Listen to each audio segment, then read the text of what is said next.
నీ పేరు మీనాక్షమ్మ? అవును సార్, నా పేరు మీనాక్షి. సార్ ఫస్ట్ మొత్తం వాళ్ళ బ్యాక్గ్రౌండ్ నేము, హెల్త్ బ్యాక్గ్రౌండ్ సార్. ఇది అటెండెన్స్ సార్. ఆగస్ట్లో సార్ రాలా, అక్టోబర్ ఎగ్గొట్టేసారు స్కూల్. టైఫాయిడ్ సార్ నాకు. అయ్యో టైఫాయిడ్ వచ్చిందా? ఇప్పుడు ఎలా ఉంది మొత్తం రికవర్? సో అటెండెన్స్ కూడా పారామీటర్ సార్ స్కూల్ ర్యాంకింగ్ లో.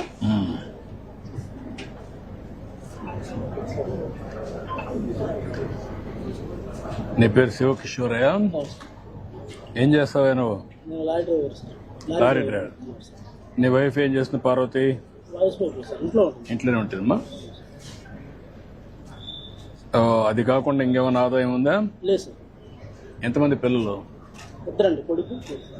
కొడుకు ఏం చేస్తాడు? కొడుకు మా వాడు డ్రైవింగ్. అప్పుడు డ్రైవింగ్ పెట్టేసావు. చదువు పిల్లలు. ఎంతవరకు చదువుకున్నాడు?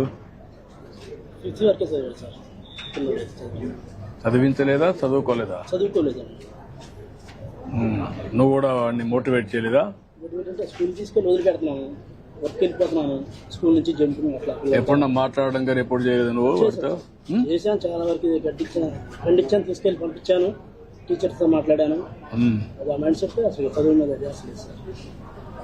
అంటే ఎప్పుడన్నా కూర్చొని పెట్టి మాట్లాడడం, దాని ప్రయోగాలు చెప్పడం అన్ని చేసావా? అన్ని ప్రయత్నాలు చేసావు? చేశాను సార్.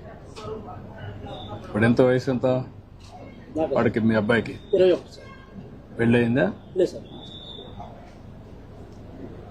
ఇప్పుడు ఈ అప్పార్ ఐడిది కొంచెం కాంట్రవర్సీ నడిచింది, మీకు బ్రీఫ్ చేశాను. ఈ అప్పార్ ఐడి వస్తే ఏంటంటే అడ్వాంటేజ్, ఈ డ్రాప్ అవుట్స్ ఎవరు ఉన్నారో మాకు తెలిసిపోతుంది సార్. అర్లీ మానిటర్ చేసుకుని అటెండెన్స్ బట్టి సిస్టమ్స్ మేము పెట్టుకోవచ్చు.